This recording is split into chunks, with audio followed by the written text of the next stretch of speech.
Hello मित्रों, इस video lecture में हम डिस्कस करेंगे इम्पल्स। देखिए इम्पल्स होता क्या है। मान के चलिए जैसे ये मेरे पास में पेन है और ये बोर्ड है। मैं इस पेन को बोर्ड की तरफ फेंकूं, एक बार दोबारा देखिए तो ये जो पेन बोर्ड से कितने टाइम के लिए टकराया है आपको पता चल गया होगा। बहुत ही शॉर्ट टाइम के लिए टकराया। मीन्स आप ऐसा कह सकते हैं इस पेन ने इस बोर्ड पे बहुत शॉर्ट टाइम के लिए फोर्स अप्लाई किया। एक दूसरा एग्जांपल देखिए, जैसे आप क्रिकेट खेलते हैं, बॉल जो है बैट से हिट होती है तो बॉल के द्वारा बैट पर एक शॉर्ट टाइम के लिए फोर्स लगता है, ठीक है। और जैसे आप फुटबॉल खेलते हैं तो जब आप किक करते हैं तो पैर के द्वारा बॉल पे जो किक होती है वहां भी एक शॉर्ट टाइम के लिए फोर्स लगता है। तो ऐसे फोर्स को हम कह देते हैं इम्पल्सिव फोर्स। तो आपकी समझ में आया होगा मैं बात करूं इम्पल्सिव फोर्स। इम्पल्सिव फोर्स क्या होता है मित्रों, अब आप डेफिनेशन खुद से दे सकते हैं। When a force act on a body for a short time, short time समझ गए, मीन्स t टेंस टू 0, बहुत ही कम समय के लिए फोर्स लगता है। उस फोर्स को हम क्या कह देते हैं, impulsive force. Then that force is called impulsive force. उस फोर्स को हम क्या कह देते हैं मित्रों, इम्पल्सिव फोर्स। अब आप देख रहे हैं ये जो इम्पल्सिव फोर्स है उससे क्या रिजल्ट मिलता है। जैसे मान के चलिए ये मैंने बॉल को किक किया, बॉल रेस्ट में थी और मैंने किक किया तो उसका मोमेंटम अचानक से चेंज हो गया। तो जो इम्पल्सिव फोर्स है उसका रोल क्या है, ये बॉडी के मोमेंटम में चेंज कर देता है। बात क्लियर हो गई। तो इसका मेजरमेंट कैसे करना होता है, हम इस इम्पल्सिव फोर्स को मेजर करना बहुत कठिन है तो हम इसका इफेक्ट मेजर करते हैं। क्या मेजर करते हैं, इफेक्ट। और इस इफेक्ट को ही हम कह देते हैं इम्पल्स। देखिए इसका इफेक्ट क्या है, इम्पल्स क्या होता है। इम्पल्स का मीनिंग क्या है, the product of the average force. Average force से क्या लेना है, मतलब जैसे मैंने ये जो फोर्स लगा रहे हैं वो ऑल टाइम कांस्टेंट नहीं रहता, उसकी वैल्यू भी चेंज होती है। 0 से मैक्सिमम और मैक्सिमम से 0 ऐसा होता है। जैसे हम लगा रहे हैं मैक्सिमम होगा, मैक्सिमम से क्या कहां तक जाएगा, 0, फिर उसका इफेक्ट कुछ और आएगा। तो हम एवरेज फोर्स लेके चल रहे हैं। The product of the average force and reaction time. Reaction time समझते हैं। रिएक्शन टाइम का मतलब है जहां तक, मींस जितने टाइम तक बॉडी जो है दूसरी बॉडी से हिट होती है, means time up to which force act on the body, on the body. इसको हम क्या कह देते हैं, reaction time. The product of the average force and reaction time is called impulse. बात क्लियर हुई। तो इम्पल्स का जो फॉर्मूला आया हमारे पास क्या आया, इम्पल्स इक्वल टू आ गया force into time, F into T. कहीं किसी भी तरह की दिक्कत आपको नहीं है। अब आप देखिए, आपने न्यूटन सेकंड लॉ पढ़ा है। According to Newton's second law of motion, Newton second law motion क्या कहता है जी, F इक्वल टू होता है dp by dt, change in momentum upon change in time. तो यहां से क्या हो गया, तो dp बराबर क्या आ जाएगा, F into D T, force और ये reaction time. Force into reaction time का मतलब क्या हो गया, चेंज इन मोमेंटम। तो एफ इंटू टी क्या हो गया, चेंज इन मोमेंटम। तो इम्पल्स क्या हो गया, इम्पल्स को हम ऐसे भी डिफाइन कर सकते हैं, change in momentum P2 minus P1। तो एक थ्योरम आ गई आपके यहां, तो मैं से हटा दूं पहले। देखें हम क्या बात कर रहे थे, न्यूटन सेकंड लॉ क्या कह रहा है, F इक्वल टू हो रहा है dp बाई dt। बात क्लियर है ना। तो dp बराबर क्या आ गया, F dt। मान लीजिए फोर्स जो है, मान लीजिए if force act 0 to t, force कितने टाइम तक एक्ट हुआ बॉडी पे, 0 से t टाइम तक एक्ट हुआ, या t1 से t2 टाइम तक एक्ट हुआ, आप ऐसे भी कह सकते हैं। तो ऐसे इंटीग्रेट करें P1 to P2 dt। Momentum में चेंज पहले कितना था, सॉरी मोमेंटम कितना था इनिशियली P1, t टाइम के बाद कितना हो गया P2, बराबर 0 टू t f dt। तो यहां से हमें और रिजल्ट मिला मित्रों। तो ये तो आ जाएगा P, इंटीग्रेशन करना जानते हैं, P1 टू P2 बराबर F और dt का क्या हो गया T। और इसको हमने क्या करा, F इंटू टी क्या होता है, इम्पल्स। तो P2 माइनस P1 बराबर क्या आ गया I। This is called F into T, impulse means change in momentum, hence change in momentum gives the value of impulse. तो जो शॉर्ट टाइम का जो फोर्स बॉडी पे काम करता है, वो क्या, उसका रोल क्या होता है, वो मोमेंटम में चेंज कर देता है। तो हम मोमेंटम के चेंज को इजीली मेजर कर सकते हैं। तो इम्पल्स को मेजर करने का क्या तरीका है, I बराबर क्या होगा P2 minus P1, change in momentum of the body give the value of impulse. Definition में ख्याल से आपकी समझ में आई होगी। हटा दें से।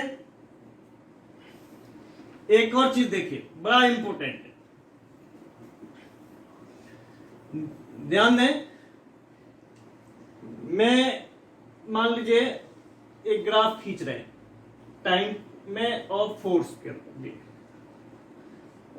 जो एवरेज फोर्स है बॉडी पे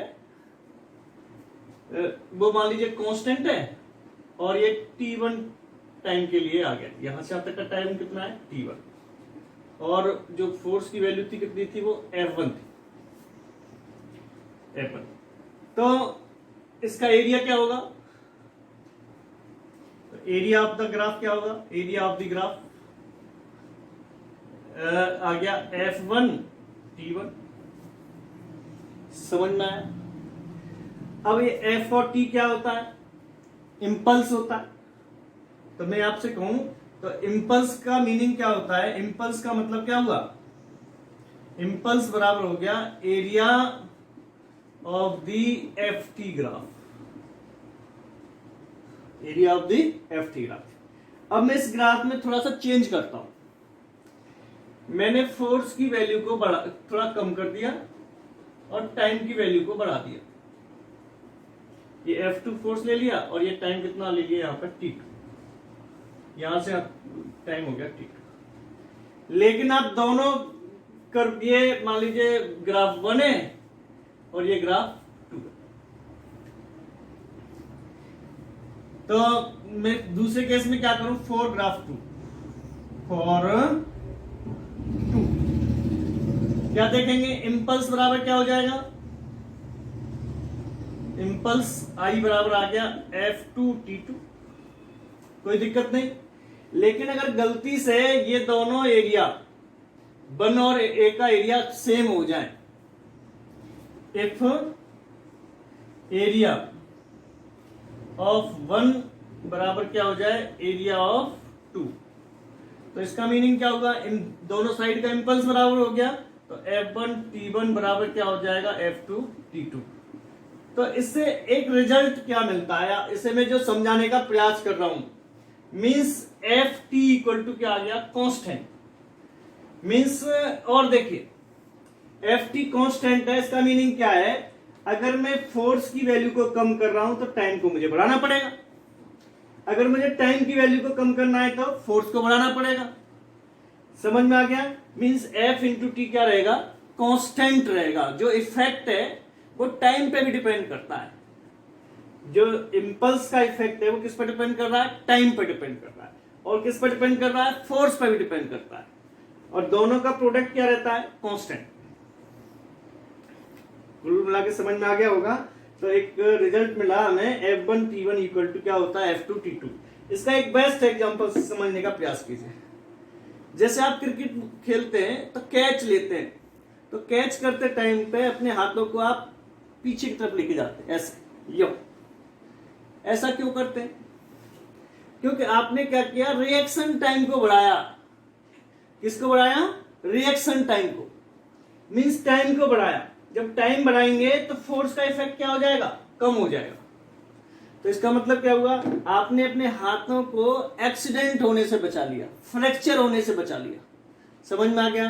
तो जैसे और देखिए, जब आप लॉन्ग जंप जिस प्लेस पे करते हैं वहां पे बालू वगैरह डालते हैं, थोड़ा ऐसा प्लेस तैयार करते हैं जिससे आपको चोट ना आए। कैसे? इसलिए क्यों करते हैं? क्योंकि जैसे ही आप वहां पे जंप करें, आपका जो जंप करने के लिए जो रिएक्शन टाइम है, मतलब मोमेंटम आपका एक साथ रुके नहीं, तो वहां पे रिएक्शन टाइम बढ़ता है, तो फोर्स का इफेक्ट वहां पे कम होता है आपकी बॉडी पे। जैसे आपकी बाइक्स में, कार वगैरह में सॉकर सिस्टम होता है, जहां जैसे ही गड्ढा आता है तो पहले सॉकर सिस्टम उसको जर्क को महसूस कर लेता है, फिर आपकी बॉडी में आने देता है। तो इसलिए ये एक कॉन्सेप्ट है फिजिक्स का कि जैसे हम कोई लॉ बनाते हैं, टेक्नोलॉजी लॉ को हायर करती है, उस पर मशीन तैयार करती है, तो सॉकर सिस्टम इसी बेस पर तैयार किया है। सॉकर नहीं होता आपकी मोटरसाइकिल में तो आपकी जो बैक बोन्स की प्रॉब्लम है वो ज्यादा बढ़ने लगती है। ठीक है? तो फोर्स इनटू टाइम, इसका जो मल्टीप्लिकेशन है वो क्या रहता है? कांस्टेंट। मींस फोर्स को कम करूंगा तो टाइम को बढ़ाना पड़ेगा। समझ में आ गया? मींस कांटेक्ट, जब फोर्स का जो कांटेक्ट हो रहा है बॉडी से, उस टाइम को आपको बढ़ाना पड़ेगा, तब इस फोर्स का अमाउंट कम हो पाएगा। तो इसलिए हम क्या करते हैं? कैच लेते टाइम पे अपने हाथों को पीछे करके चलते हैं। समझ में आ गया होगा? देखिए एक एग्जांपल और देखिए।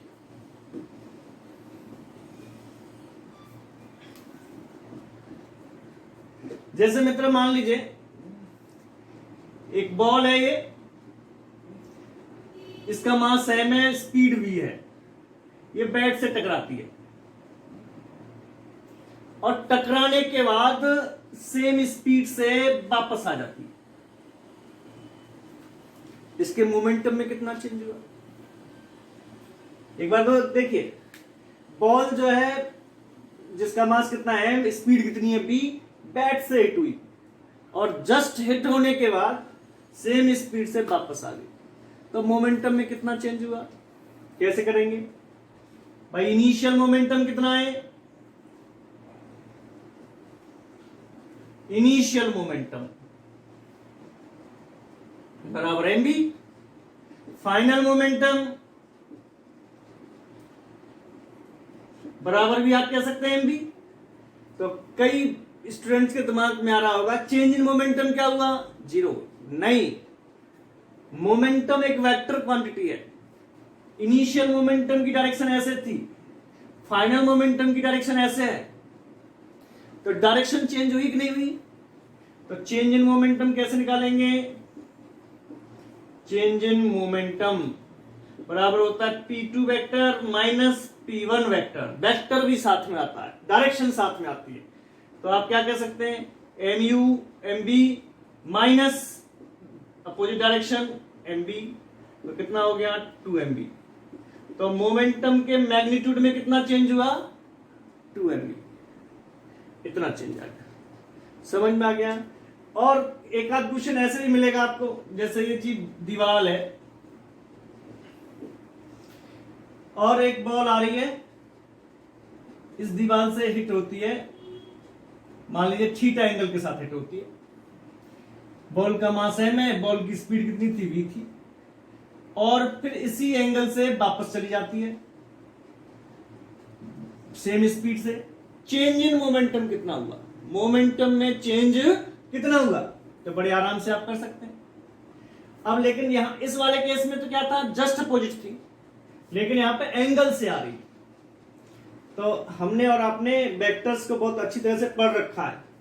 तो देखिए इस साइड का जो मोमेंटम होगा पहली बॉल के लिए 1 के लिए, और ये 2 है, एम बी कॉस थीटा, और नीचे की तरफ होगा इसका rectangular component m b sine theta.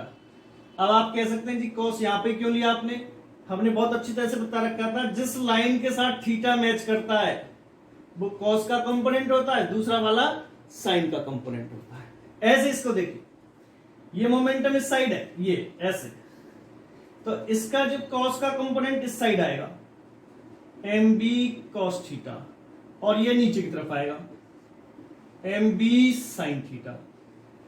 तो अब आप देख रहे हैं साइन वाले कंपोनेंट्स तो एक ही डायरेक्शन में है, तो साइन वाले कंपोनेंट्स का चेंज निकालेंगे P2 माइनस P1 क्या आ जाएगा, 0 आ जाएगा। लेकिन ये दोनों कंपोनेंट अपोजिट डायरेक्शन में है, तो इनका मोमेंटम में चेंज कितना आएगा, तो चेंज इन मोमेंटम बराबर क्या होगा, m b cos theta minus m b cos theta, कितना आ गया 2 एम बी कॉस थीटा। ये आंसर आ गया, एकदम क्लियर हुआ भाई। साइन भी देख रहे हैं, साइन तो एक ही डायरेक्शन में दोनों जा रहे हैं, लेकिन कॉस में क्या है, एक ऐसे जा रहा था दूसरा ऐसे जा रहा था, दोनों की डायरेक्शन कैसी थी, अपोजिट, तो 2 एम बी कॉस थीटा। तो ये इम्पल्स आपकी समझ में आया होगा। तो ये यहाँ पे चेंज क्यों हुआ, ये बॉल जो है इस दीवार से शॉर्ट टाइम के लिए हिट हुई थी, है ना, तो ये इम्पल्स प्रोवाइड कर रहा था, दीवार ने इस पे इम्पल्स इम्पार्टेड किया, तो ये था मेरे पास इम्पल्स। Okay, thank you.